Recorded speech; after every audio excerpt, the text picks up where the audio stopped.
ಮತದಾರರೇ ಆದಷ್ಟು ಬೇಗ ಮನೆಯಿಂದ ಹೊರಬಂದು ವೋಟ್ ಮಾಡಿ. ಸಂಜೆವರೆಗೆ ಟೈಮ್ ಇದೆ ನಿಜ, ಆದರೆ ಮಳೆ ಬರೋ ಸಾಧ್ಯತೆ ಹೆಚ್ಚಾಗಿದೆ. ಬೇಗನೆ ಬನ್ನಿ, ಜವಾಬ್ದಾರಿ ಮರಿಬೇಡಿ, ತಪ್ಪದೇ ಮತದಾನ ಮಾಡಿ. ಯಾಕಂದ್ರೆ ಹವಾಮಾನ ಇಲಾಖೆ ವರದಿಯ ಪ್ರಕಾರ ಮಳೆ ಬರೋ ಸಾಧ್ಯತೆ ಇದೆ. ಆಮೇಲೆ ಹೋಗೋಣ ಅಂತ ದಯವಿಟ್ಟು ಕೂರಬೇಡಿ, ಯಾಕಂದ್ರೆ ಮಳೆ ಬಂದ್ರೆ ಸಮಸ್ಯೆ ಆಗುತ್ತೆ. ಹೀಗಾಗಿ ಮಳೆ ಬರುವ ಮುನ್ನ ಆದಷ್ಟು ಬೇಗ ಮನೆಯಿಂದ ಹೊರಬಂದು ವೋಟ್ ಮಾಡಿ. ಎಸ್, ಕಳೆದ 3 ದಿನಗಳಿಂದ ಇಡೀ ರಾಜ್ಯದಾದ್ಯಂತ ಮಳೆ ಆಗ್ತಾ ಇರೋದು ಎಲ್ರಿಗೂ ಗೊತ್ತೇ ಇದೆ. ಇವತ್ತು ಮತ್ತೆ ನಾಳೆ ಇನ್ನೂ ಜಾಸ್ತಿ ಮಳೆ ಬರುತ್ತೆ ಅಂತ ಹೇಳಲಾಗ್ತಾ ಇದೆ. ಹಾಗಾಗಿ ಮೈಮರೆತು ಕೂರಬೇಡಿ. ಜವಾಬ್ದಾರಿಯುತ ಶನಿವಾರವನ್ನ ನೀವು ವೀಕೆಂಡ್ ಮಸ್ತಿ ಅಂದ್ರೆ ಈ ಬಾರಿಯ ವೋಟಿಂಗ್ನ ಮೂಲಕ ನೀವು ವೀಕೆಂಡ್ ಮಸ್ತಿ ಕಳಿಬೇಕಾಗತ್ತೆ. ಎಸ್, ಹಲವಾರು ಸ್ಟಾರ್ಗಳು ಕೂಡ ಮತಗಟ್ಟೆಗೆ ಹೋಗಿ ಮತದಾನ ಮಾಡೋದ್ರ ಮೂಲಕ ತಮ್ಮ ಜವಾಬ್ದಾರಿ ನಿಭಾಯಿಸಿದ್ದಾರೆ. ಜೊತೆಗೆ ತಮ್ಮ ಅಭಿಮಾನಿಗಳಿಗೂ ಹೇಳ್ತಿದ್ದಾರೆ. ಖ್ಯಾತ ನಟಿಯಾದಂತಹ ರಾಧಿಕಾ ಪಂಡಿತ್ ನಮ್ಮೊಂದಿಗೆ ನೇರ ಸಂಪರ್ಕದಲ್ಲಿದ್ದಾರೆ. ಜವಾಬ್ದಾರಿಯುತ ಶನಿವಾರವನ್ನ ನಮ್ಮ ಜೊತೆ ಹಂಚ್ಕೊಳ್ಳೋದಕ್ಕೆ ನಮಸ್ತೆ ರಾಧಿಕಾ ಅವರೇ. ನಮಸ್ತೆ. ಸೊ ಜವಾಬ್ದಾರಿಯುತ ಶನಿವಾರ ನಮ್ಮೊಂದಿಗೆ ಕಳೀತಾ ಇದ್ದೀರಾ. ವಿಧಾನಸಭಾ ಎಲೆಕ್ಷನ್ ಅಲ್ಲಿ ವೋಟ್ ಮಾಡೋದ್ರ ಮೂಲಕ. ಸೊ ಯಾವ ಕಾನ್ಸ್ಟಿಟ್ಯೂಯನ್ಸಿಯಲ್ಲಿ ವೋಟ್ ಮಾಡಿದ್ರಿ, ಎಷ್ಟೊತ್ತಿಗೆ ವೋಟ್ ಮಾಡಿದ್ರಿ? ಖಂಡಿತವಾಗ್ಲೂ ನಾನು ಅದೇ ಎಲ್ರಿಗೂ ಹೇಳ್ತಾ ಇದ್ದೆ. ಫಸ್ಟ್ ನನ್ನ ಕಾನ್ಸ್ಟಿಟ್ಯೂಯನ್ಸಿ ಮಲ್ಲೇಶ್ವರಂ ಕಾನ್ಸ್ಟಿಟ್ಯೂಯನ್ಸಿ. ನಾನು ಎಲ್ರಿಗೂ ಅದೇ ಹೇಳ್ತಾ ಇದ್ದೆ, ದಯವಿಟ್ಟು ಇವತ್ತು ರಜಾ ಅಥವಾ ಸ್ಯಾಟರ್ಡೇ ಆರಾಮಾಗಿ ಆರಾಮಾಗಿ ಹೇಳೋಣ, ಸೋಮಾರಿತನ ಅದೆಲ್ಲ ಬಿಟ್ಬಿಡಿ. ಇವತ್ತು ತುಂಬ ಮುಖ್ಯವಾದ ದಿನ, ಬನ್ನಿ ವೋಟ್ ಮಾಡಿ ಅಂತಾನೆ ಹೇಳ್ತಾ ಇದ್ದೆ ಬೆಳಗ್ಗೆ ಇದೆ ಎಲ್ರಿಗೂ. ಎಸ್ ರಾಧಿಕಾ ಅವರೇ, ನೀವು ಫಸ್ಟ್ ಟೈಮ್ ವೋಟ್ ಮಾಡಿದ್ದೆ ನೆನಪಿದೆಯಾ ನಿಮಗೆ? ಹೌದು, ಫಸ್ಟ್ ಟೈಮ್ ವೋಟ್ ಮಾಡಬೇಕಾದ್ರೆ ಐ ಥಿಂಕ್ ನಮ್ಮ ಮೈಂಡ್ ಸೆಟ್ ಬೇರೆ ಇತ್ತು. ಫಸ್ಟ್ ಟೈಮ್ ವೋಟ್ ಮಾಡೋ ಎಕ್ಸೈಟ್ಮೆಂಟ್ ಇತ್ತು, ಬೆರಳ ಮೇಲೆ ಆ ಇಂಕ್ ಬರಬೇಕು ಅನ್ನೋ ಒಂದು ಉತ್ಸಾಹ ಇತ್ತು ಹೊರತು ಅಷ್ಟು ಮೆಚೋರಿಟಿ ಇವತ್ತು ಇರೋ ಅಷ್ಟು ಮೆಚೋರಿಟಿ ಆವಾಗ ಮೇ ಬಿ ಇರಲಿಲ್ಲ, ಬಿಕಾಸ್ ಟೀನೇಜರ್ ಅಂತ. But I feel it is very different. ಈಗ it is a big responsibility.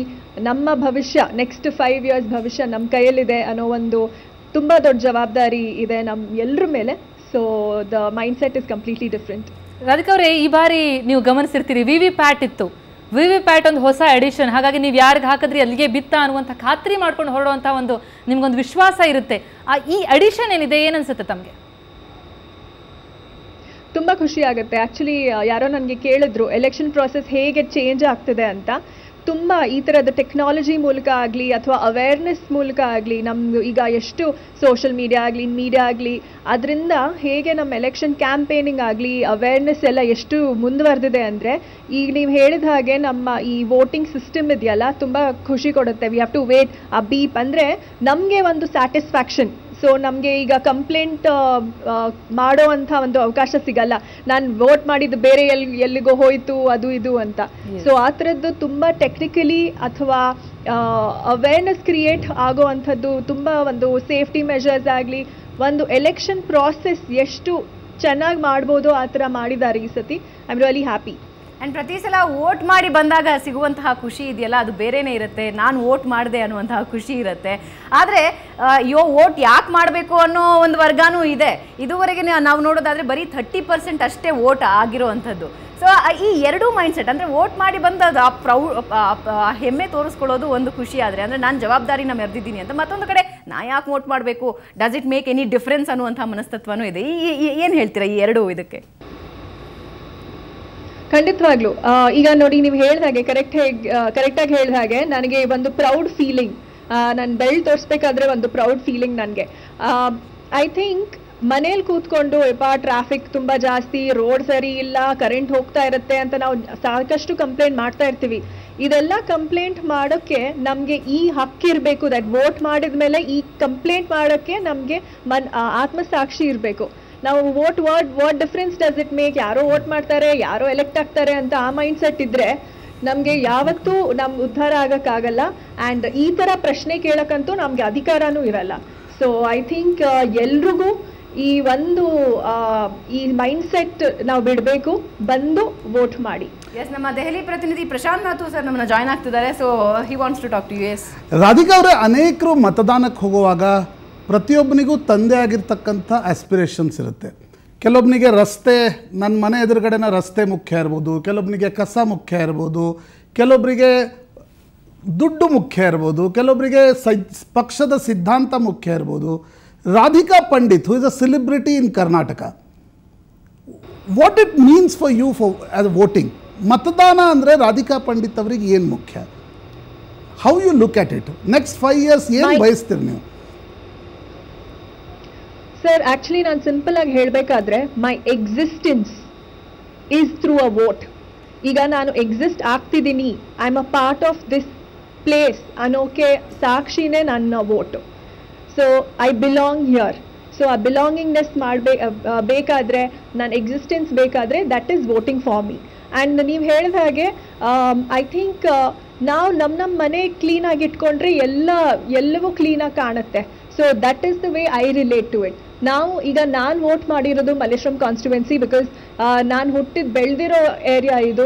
So ನಾನು ನನ್ನ ಈ ಕಾನ್ಸ್ಟಿಟ್ಯುವೆನ್ಸಿ ಚೆನ್ನಾಗಿರಬೇಕು, ಅದರದ್ದು ಇದೆಲ್ಲ it should be, I C a good future for this constituency ನಾನು ಬಂದು ನಾನು ವೋಟ್ ಮಾಡ್ತೀನಿ. ಅದೇ ಥರ ಎಲ್ಲರೂ ಬಂದು ವೋಟ್ ಮಾಡಿದ್ರೆ ನಮ್ಮ ಸ್ಟೇಟ್ ಎಷ್ಟು ಉದ್ಧಾರ ಆಗುತ್ತೆ. And I think it's not just a responsibility, it's a right to vote. But ನೀವು are you a political buff? Do you discuss political gossips with Yash? We discuss all subjects, but ಖಂಡಿತವಾಗ್ಲೂ voting ಅನ್ನೋದು ತುಂಬಾ individual preference and individual choice. No, I'm not asking about preference, but overall holistically, right from Delhi politics to gully politics, do you discuss with Yash sometime? ಖಂಡಿತವಾಗ್ಲೂ, because that is also one of the topics we discuss, and ಅವರು actively involve ಆಗಿರೋದ್ರಿಂದ, ಈಗ campaign ಎಲ್ಲ ಮಾಡೋದ್ರಿಂದ, so without hour knowledge automatically ಅದು ಒಂದು topic ಆಗತ್ತೆ ನಮ್ಮ ಮನೆಯಲ್ಲಿ ಪಾಲಿಟಿಕ್ಸ್ ಅನ್ನೋದು. ಈ ಬಾರಿ ಸೋಷಿಯಲ್ ಮೀಡಿಯಾಗಳಲ್ಲಿ ಬಹಳಷ್ಟು ಗುಲ್ಲಿತ್ತು. ಎಲ್ಲ ಕಡೆಗಳಲ್ಲೂ ಕೂಡ ಯುವ ಜನತೆ ಅತಿ ಹೆಚ್ಚಿನ ಸಂಖ್ಯೆಯಲ್ಲಿ ಅಲ್ಲಿ ಪಾರ್ಟಿಸಿಪೇಟ್ ಮಾಡ್ತಾ ಇದ್ರು. ಆದರೆ ಅದು ವೋಟ್ ಆಗಿ ಕನ್ವರ್ಟ್ ಆಗುತ್ತೋ ಇಲ್ವೋ ಅನ್ನೋದಕ್ಕೆ ಬಹುಶಃ ಇವತ್ತು ಉತ್ತರ ಸಿಗುತ್ತೆ ಅಂತ ಅನ್ಸುತ್ತೆ ರಾಧಿಕಾ ಅವರೇ. ಆದರೆ ನೀವು ಯುವ ಜನತೆಗೆ ಆಸ್ ಅ ಸ್ಟಾರ್ ಏನು ಕರೆ ಕೊಡ್ತೀರಾ ಅಂತ? ಸೋಷಿಯಲ್ ಮೀಡಿಯಾ ಆಗಲಿ ಅಥವಾ ಮೀಡಿಯಾ ಪೇಪರಲ್ಲಿ ಎಲ್ಲ ಬರುತ್ತೆ, ಅದನ್ನು ಬರೀ ಅವೇರ್ನೆಸ್ ಥರ ಟ್ರೀಟ್ ಮಾಡಿ ಅಂತ ಹೇಳಕ್ಕೆ ಇಷ್ಟಪಡ್ತೀನಿ. ಎಷ್ಟು ಯಾರ್ಯಾರು ಕ್ಯಾಂಡಿಡೇಟ್ಸ್ ಇರ್ತಾರೆ ಅಥವಾ ಪಾರ್ಟಿಗಳು, ಎಲ್ಲಿ ಎಲೆಕ್ಷನ್ನು, ಅದು ಇದು ಅಂತ ನಮಗೆ ಇನ್ಫಾರ್ಮೇಷನ್ ಕೊಡೋಕ್ಕೆ ತುಂಬಾ ಚೆನ್ನಾಗಿದೆ ಅವೇರ್ನೆಸ್ ಎಲ್ಲ ಸೋಷಿಯಲ್ ಮೀಡಿಯಾ. ಬಟ್ ದಯವಿಟ್ಟು ಸೋಷಿಯಲ್ ಮೀಡಿಯಾದಿಂದ ಇನ್ಫ್ಲೂಯೆನ್ಸ್ ಆಗಬೇಡಿ. ನೀವು ಥಿಂಕ್ ಮಾಡಿ, ನೀವು ಯೋಚನೆ ಮಾಡಿ, ನಿಮ್ಮ ಭವಿಷ್ಯ ಅದು. ಸೊ ನಿಮ್ಮ ಭವಿಷ್ಯ ನೀವು ಡಿಸೈಡ್ ಮಾಡಬೇಕು. ಡೋಂಟ್ ಗೆಟ್ ಇನ್ಫ್ಲೂಯೆನ್ಸ್ಡ್ ಅಂತ ಹೇಳಕ್ಕೆ ಇಷ್ಟಪಡ್ತೀನಿ. ಆ್ಯಂಡ್ ನೀವು ಕೇಳಿದಾಗೆ ಆ್ಯಸ್ ಅ ಫಿಲ್ಮ್ ಆ್ಯಕ್ಟರ್ ನೀವು ನನಗೆ ಕೇಳ್ತಾ ಇದ್ದೀರಾ, ನನಗೆ ಇಷ್ಟಪಡೋರು ಬಹುಶಃ ನನ್ನನ್ನು ನೋಡಿ ಬಂದು ವೋಟ್ ಮಾಡ್ತಾರೆ ಅನ್ನೋ ಒಂದು ಈ ಸೋಮಾರಿ ಜನ ಅಥವಾ what difference does it make ಅನ್ನೋ ಒಂದು ಮೈಂಡ್ಸೆಟ್ ಇರೋವಂಥ ಜನ ನನ್ನನ್ನು ನೋಡಿ ಓಕೆ ನಾವು ವೋಟ್ ಮಾಡಬೇಕು ಅಂತ ಒಂದು ಇನ್ಸ್ಪೈರ್ ಆಗಿ ಒಬ್ಬ ಅಟ್ಲೀಸ್ಟ್ ಬಂದು ವೋಟ್ ಮಾಡಿದ್ರೆ that will be a big difference for us. ಸೊ ಖಂಡಿತವಾಗ್ಲೂ ನಾನು ಇದು ಹೇಳಕ್ಕೆ ಇಷ್ಟಪಡ್ತೀನಿ, ಬನ್ನಿ ವೋಟ್ ಮಾಡಿ. ಸೊ ನೀವು ಹಲವಾರು ಸಾಮಾಜಿಕ ಕಾರ್ಯದಲ್ಲಿ ಕೂಡ ನೀವು ತೊಡಗಿಸ್ಕೋತೀರಾ. ಎಸ್ ಡಿಸ್ಕನೆಕ್ಟ್ ಆಯಿತು ಅನ್ಸುತ್ತೆ. ಇದ್ರ ಜೊತೆಗೆ ಯಶ್ ಕೂಡ ಹೋಗಿ ವೋಟ್ ಮಾಡಿದ್ದಾರೆ. ಸೊ ಗಂಡ ಹೆಂಡತಿ ಇಬ್ರು ಕೂಡ ತುಂಬ ಜವಾಬ್ದಾರಿಯನ್ನು ಮೆರೆದಿದ್ದಾರೆ. ಪ್ರಶಾಂತ್ ಅವರು ಜಾಯ್ನ್ ಆದ್ರು. ಪ್ರಶಾಂತ್ ಅವರೇ ನಮಸ್ಕಾರ. ಸೊ ನಾತು ಪಿಡಿಯ ಯು ಆರ್. ಸೊ ಕರ್ನಾಟಕ ಪಾಲಿಟಿಕ್ಸ್ ಸದ್ಯದ ಮಟ್ಟಿಗೆ ಮಹಾಯುದ್ಧ ಇವತ್ತು ನಡೀತಾ ಇದೆ. ಕಂಪ್ಲೀಟ್ ಆಗೋದಕ್ಕೆ 6 ಗಂಟೆ. ಒಟ್ಟಾರೆ ಈಗಿನ ಟ್ರೆಂಡ್ ಏನು 30% ಮುಗಿಸಿರುವಂಥದ್ದು. ಸೊ ಓವರ್ ಆಲ್ ಇವತ್ತು ನಡೀತಾ ಇರುವಂಥ ಎಲೆಕ್ಷನ್ ಬಗ್ಗೆ ಫಸ್ಟ್ ರಿಯಾಕ್ಷನ್? ಭಾವನ ನನಗನ್ಸುತ್ತೆ ನೋಡಿ, ಕರ್ನಾಟಕದಲ್ಲಿ 70ರಿಂದ ಕೂಡ ನೀವು ತೆಗೆದುಕೊಂಡ್ರೆ 65ರಿಂದ 71%ವರೆಗೆ ಎವ್ರೇಜ್ 67-68% ವೋಟಿಂಗ್ ಆಗಿದೆ. ಪ್ರಾಯಶಃ ಸಂವಿಧಾನವನ್ನು ಬರೆಯುವಾಗ ಅಂದ್ಕೊಂಡಿದ್ರು ಕಾಣುತ್ತೆ, ಹೇಗೆ ಸಾಕ್ಷರತೆಯ ಪ್ರಮಾಣ ಜಾಸ್ತಿ ಆಗುತ್ತೋ ಹಾಗೆ ಮತದಾನದ ಪ್ರಮಾಣ ಜಾಸ್ತಿ ಆಗಬೇಕು. ಆದರೆ ಅದು ಆಗ್ತಾ ಇರುವಂತೆ ಕಾಣ್ತಾ ಇಲ್ಲ. ನೀವು 70ರಲ್ಲೂ ಕೂಡ 68% ಈಗಲೂ ಕೂಡ. ಅಂದರೆ ಮತದಾನದ ಪ್ರಮಾಣ ಸೋಷಿಯಲ್ ಮೀಡಿಯಾ ಈ ರೀತಿಯ ಗ್ಯಾಜೆಟ್ಗಳು ಬಂದ ನಂತರ, ನಿಮ್ಮ ಪೊಲಿಟಿಕಲ್ ಅಂಡರ್ಸ್ಟ್ಯಾಂಡಿಂಗ್ ಹೆಚ್ಚು ಆದ ನಂತರ ಮತದಾನದ ಪ್ರಮಾಣ ಕೂಡ ಜಾಸ್ತಿ ಆಗಬೇಕು. ಆದರೆ ಅದಕ್ಕೆ ಕೋರಿಲೇಷನ್ ಕಾಣ್ತಾ ಇಲ್ಲ ಅಂತ ನನಗನ್ಸುತ್ತೆ. ಯಾಕಂದರೆ ಜಾಗೃತಿ ಇಷ್ಟರ ಮಟ್ಟಕ್ಕಿದೆ, ಆದರೂ ಕೂಡ ಎಲ್ಲೋ ಜನ ಯಾಕೆ ಹಿಂದೆ ಬರ್ತಿದ್ದಾರೆ ಅಂತ. ನಿಶ್ಚಿತವಾಗಿ ಒಂದು ಪೊಲಿಟಿಕಲ್ ವ್ಯವಸ್ಥೆಯ ಬಗ್ಗೆ ಒಂದು ರೀತಿಯ ನಿಕೃಷ್ಟ ಭಾವ ಇರ್ಬೋದು, ಅಥವಾ ಒಂದು ರೀತಿಯಾಗಿರ್ತಕ್ಕಂಥ ಅನೇಕರಿಗೆ ರಾಜಕಾರಣ ಅಂತಂದರೆ ಅದೊಂದು ಕೊನೆಯ. ಆದರೆ ನಾವು ಮತದಾನದಿಂದ, ನಮ್ಮ ಒಂದು ವೈಯಕ್ತಿಕ ಮತದಾನದಿಂದ ವ್ಯವಸ್ಥೆಯನ್ನು ಸುಧಾರಿಸಲಿಕ್ಕಿರ್ತಕ್ಕಂಥ ಒಂದು ಲೆಜಿಟಿಮೇಟ್ ವೆಪನ್ ಅನ್ನುವ ರೀತಿಯಲ್ಲಿ ಅನೇಕರು ನೋಡಲ್ಲ ಅಂತ ಅನಿಸುತ್ತೆ.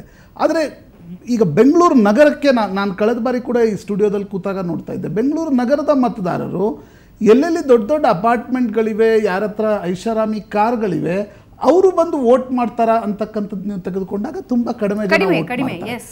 ಎಲ್ಲಿ ಹಳ್ಳಿಗಾಡಿನಲ್ಲಿ ಯಾವ ರೀತಿಯಾಗಿರ್ತಕ್ಕಂಥ ಸ್ಲಮ್ಗಳಲ್ಲಿ ಬದುಕ್ತಾ ಇರ್ತಕ್ಕಂಥವ್ರು ತಮ್ಮ ವೋಟನ್ನು ಬಂದು ಹಾಕ್ತಾರೆ.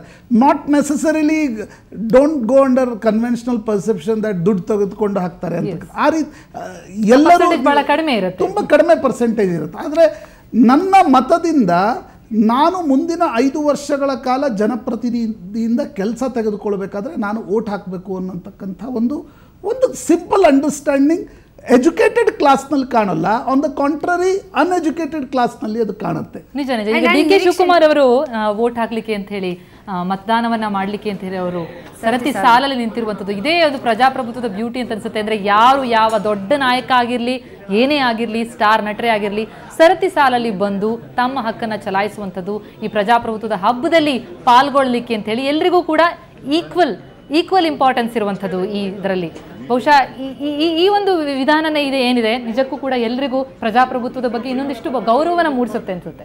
ನಿಶ್ಚಿತವಾಗಿ ನೋಡಿ, ನೀವು ದೊಡ್ಡ VIP-ಗಳಿಗೂ ಕೂಡ ನೇರವಾಗಿ ಬಂದದ್ದು. ಪ್ರಧಾನಮಂತ್ರಿ ನರೇಂದ್ರ ಮೋದಿಯಿಂದ ಹಿಡಿದು ಸೋನಿಯಾ ಗಾಂಧಿವರೆಗೂ ಕೂಡ ಆಯಾಯ ಮತಗಟ್ಟೆಗಳಿಗೆ ಬಂದಾಗ, ಅದು ಗುಜರಾತ್ ಇರ್ಬೋದು, ರಾಯ್ಬರೇಲಿ ಇರ್ಬೋದು, ಆಯಾಯ ಮತಗಟ್ಟೆಗಳಿಗೆ ಬಂದಾಗ ಸರತಿ ಸಾಲಿನಲ್ಲಿ ನಿಂತು ಮತವನ್ನು ಚಲಾಯಿಸ್ತಕ್ಕಂಥದ್ದು. What is democracy is all about equal opportunities to everyone. ಅದು ನಿಮ್ಮ ಉದ್ಯೋಗದಿಂದ ಹಿಡಿದು ಮತದಾನ ಮಾಡುವವರೆಗೂ ಕೂಡ ಪ್ರತಿಯೊಬ್ಬನೂ ಸಮಾನರು ಅಂತಕ್ಕಂಥದ್ದು ಈ ರೀತಿಯಾಗಿರ್ತಕ್ಕಂಥ ದೃಶ್ಯಗಳು ಸ್ಪಷ್ಟವಾಗಿ ತೋರಿಸ್ತವೆ. ಎಸ್, ಒಂದು ಕಡೆ ಕೇಂದ್ರ ಸಚಿವರಾದಂತಹ ಅನಂತಕುಮಾರ್, ಮತ್ತೊಂದು ಕಡೆ ಡಿ ಕೆ ಶಿವಕುಮಾರ್ ಅವರು ಸರತಿ ಸಾಲಲ್ಲಿ ನಿಂತು ವೋಟ್ ಮಾಡ್ತಾ ಇರೋದನ್ನ ನಾವು ದೃಶ್ಯದಲ್ಲಿ ನೋಡ್ತಾ ಇದ್ದೀವಿ. ಇಷ್ಟು ದಿನ ಮಾಡಿದಂತಹ ಎಲ್ಲ ಕ್ಯಾಂಪೇನ್, ಎಲ್ಲ ಸರ್ಕಸ್ ಈ ಸಂಜೆ 6 ಗಂಟೆ ಅಷ್ಟೊತ್ತಿಗೆ ಮುಕ್ತಾಯ ಆಗತ್ತೆ. ಯಾಕೆಂದ್ರೆ ಮತದಾರ ಪ್ರಭು ಜನಪ್ರತಿನಿಧಿಗಳ ಭವಿಷ್ಯ ಬರೆದು ಬಿಡ್ತಾನೆ 6 ಗಂಟೆಯೊಳಗೆ. ಆದರೆ ಇಲ್ಲಿವರೆಗೆ ಕೇವಲ 30% ಮತದಾನ ಮಾತ್ರ ಆಗಿರುವಂಥದ್ದು. ಪ್ರಶಾಂತ್ ಅವರು ಈಗಾಗಲೇ ಹೇಳ್ತಾ ಇದ್ರಿ, ಅಂದರೆ ಗ್ರಾಮೀಣ ಭಾಗದ ವೋಟಿಂಗ್ ಬಗ್ಗೆ ಹೇಳ್ತಾ ಇದ್ರೆ. ಆದರೆ ಬೆಳಗ್ಗೆಯಿಂದ ನಾನು ಗಮನಿಸಿದ್ದು ಅಂದರೆ ವಯೋವೃದ್ಧರಿಗೆ ಇರುವಂತಹ ಉತ್ಸಾಹ ಯುವಕರಲ್ಲಿ ಕೊರತೆ ಕಾಣ್ತಾ ಇದೆ ಅನ್ನುವಂಥದ್ದು. ಅದ್ರ ಬಗ್ಗೆ ನಾನು ನಿಮ್ಮ ಜೊತೆ ಮಾತನಾಡ್ತೀನಿ. ವಿಲ್ ಟೇಕ್ ಅ ಶಾರ್ಟ್ ಬ್ರೇಕ್ನ ನಂತರ ಚರ್ಚೆ ಮತ್ತೆ ಮುಂದುವರಿಸ್ತೀವಿ. ಜೊತೆಗೆ ರಾಜ್ಯದ ಮೂಲೆ ಮೂಲೆಯಿಂದಲೂ ಕೂಡ ನಾವು ನಿಮಗೆ ಮಾಹಿತಿ ನೀಡ್ತೀವಿ. ಅತಿ ದೊಡ್ಡ ನೆಟ್ವರ್ಕ್ 30 ಜಿಲ್ಲೆಗಳಿಂದಲೂ ಕೂಡ ಕ್ಷಣದ ಅಪ್ಡೇಟ್ಸ್ ಅನ್ನ ನಾವು ನಿಮಗೆ ನೀಡ್ತಾ ಇದ್ದೀವಿ. ವೋಟ್ ಮಾಡಿ, ಸೆಲ್ಫಿಯನ್ನ ನಮಗೆ ಕಳಿಸಿ. 9513698888 9513699888 ಇಲ್ಲಿಗೆ ನೀವು ಸೆಲ್ಫಿ ಕಳಿಸಬಹುದು. ಅದನ್ನ ನಾವು ನಮ್ಮ ಸ್ಕ್ರೀನ್ ಅಲ್ಲಿ ಡಿಸ್ಪ್ಲೇ ಕೂಡ. ಮಳೆ ಬರೋ ಹಾಗಿದೆ, ಆದಷ್ಟು ಬೇಗ ಹೋಗಿ ತಾವು ವೋಟ್ ಮಾಡೋದನ್ನ ಮರಿಬೇಡಿ. ಯಾಕಂದ್ರೆ ಆಮೇಲೆ ಮಳೆ ಬಂತು ಅನ್ನುವಂತಹ ನೆಪ ಬೇಡ. ಈಗಲೇ ಹೋಗಿ ನಿಮ್ಮ ಮತವನ್ನ ಚಲಾಯಿಸಿ, ನೆಪ ಬೇಡ ಅನ್ನುವಂಥದ್ದು. ಹಾಗಾಗಿ ಈಗಲೇ ನಿಮಗೆ ಜಾಗೃತಿ ಎಚ್ಚರಿಕೆಯನ್ನ ಕೊಡ್ತಾ ಇದ್ದೀವಿ. ಮಳೆ ಬರೋ ಹಾಗಿದೆ, ಹಾಗಾಗಿ ಆದಷ್ಟು ಬೇಗ ಹೋಗಿ ನಿಮ್ಮ ಮತವನ್ನ ಬೇಗ ಚಲಾಯಿಸಿ. ನಿಮ್ಮ ಜವಾಬ್ದಾರಿಯನ್ನು ಮೆರೆದಿ. ಈ ಶನಿವಾರವರ ಬಹಳ ಜವಾಬ್ದಾರಿಯುತವಾಗಿ ಕಳೆದೆ ಅನ್ನುವಂತಹ ಭಾವ ನಿಮ್ಮಲ್ಲಿ ಮೂಡಬೇಕು ಅಂತಂದ್ರೆ ನೀವು ವೋಟ್ ಹಾಕಬೇಕು. ಒಂದು ಕ್ವಿಕ್ ಬ್ರೇಕ್ ಆದ್ಮೇಲೆ ಮತ್ತೆ ಸಿಗ್ತೀವಿ.